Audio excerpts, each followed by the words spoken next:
here I am again. It's good to see you. This is Annie, of course. Another session of Annie's Way. And I am so glad you all are still following me, and I hope that we all can benefit from this. Today I'm going to talk about how we can improve our development by helping our children or other people around us. But I'd like to start out with a short poem because this is one that I'm hoping that you'll remember. I don't know who wrote it. I came across it. And it's about forgiving. It says, "Forgive others not because they deserve forgiveness, but because you deserve peace."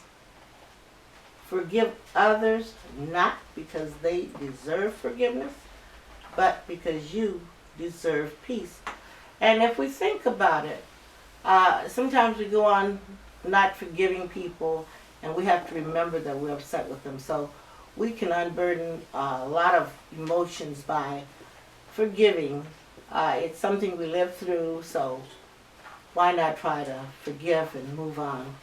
Well, today I was thinking about how, on the line of improving ourselves by helping our children and or other people around us, because reading is really a practice.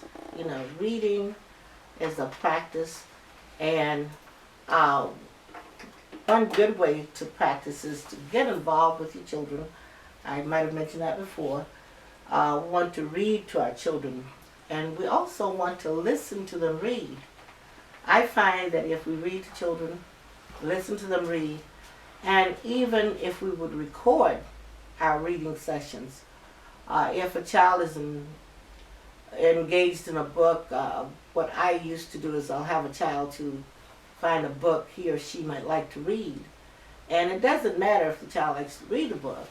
What I would do once I am familiar with the book the child is interested in, I would record so many pages at a time. And the child would be able to listen to me read it while the child is reading it. That is so helpful. You could have stop marks, or when they stop, if they stop on, say, page 9, they could say end page 9. Or even when you read it, you could say end page 9 or beginning page 6 or whatever. But that is one good method I found. I found too, even with studying for an exam, if you read it and put it on tape, record yourself, and then play it back to yourself, that helps you to become more familiar with it. Poems are just a great thing because they're short, but even though poems are short, they can tell a long story. All poems are based on some observation or some story. A poem is designed to tell something. Just like the little short reading I just did about forgiving others, not because they deserve it, but because you deserve peace. There's a lot being said there. So we want to remember that. Another thing that is very helpful is playing children's songs. There's so many children's songs out there that you can get. You can pull it off YouTube, you can buy the recording, and you can sing along with the child. Another component that's very important too is writing stories. Have your child to tell you a story, and the stories, they don't have to be true. Remember, we have fiction and we have nonfiction. So all stories are not meant to be true, but if it's not true, then you really get a chance to get an insight on the child's imagination or your imagination.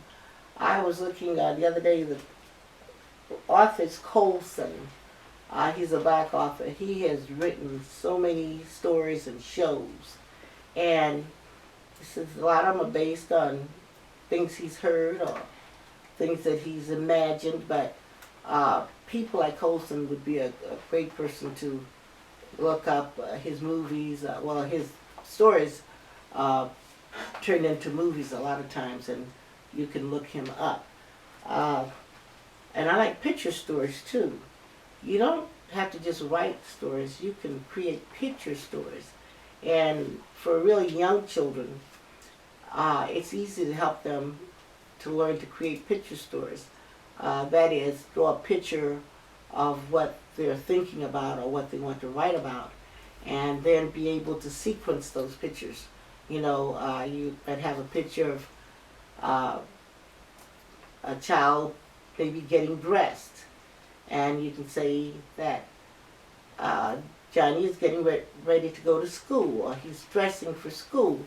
So the little child might just have a picture of a child getting dressed, but an older child might put the captions under it and say what the child is doing.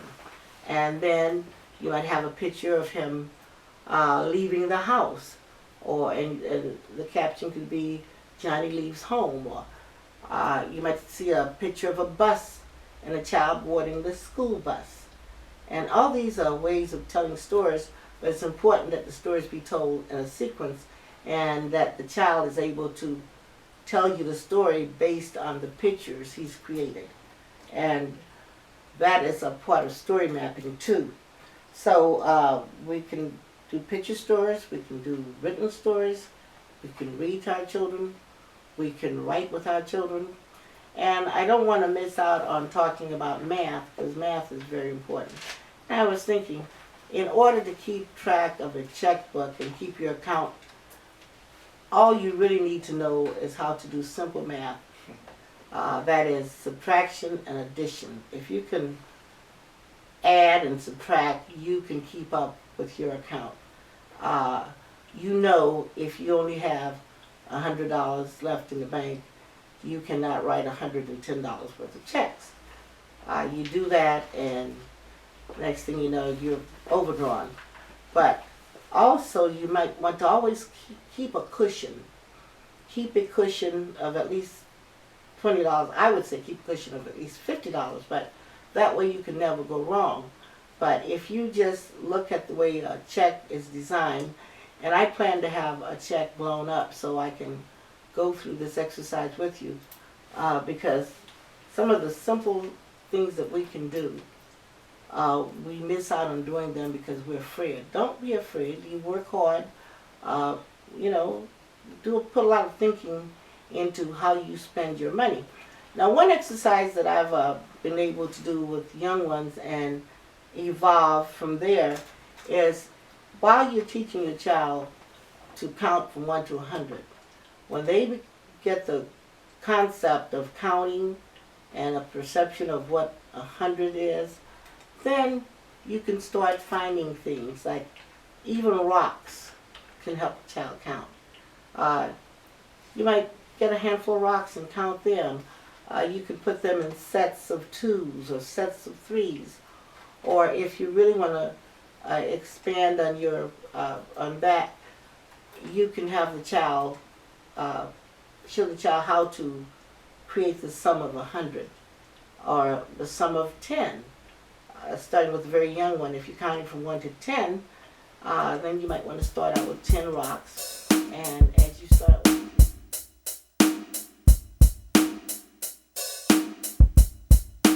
with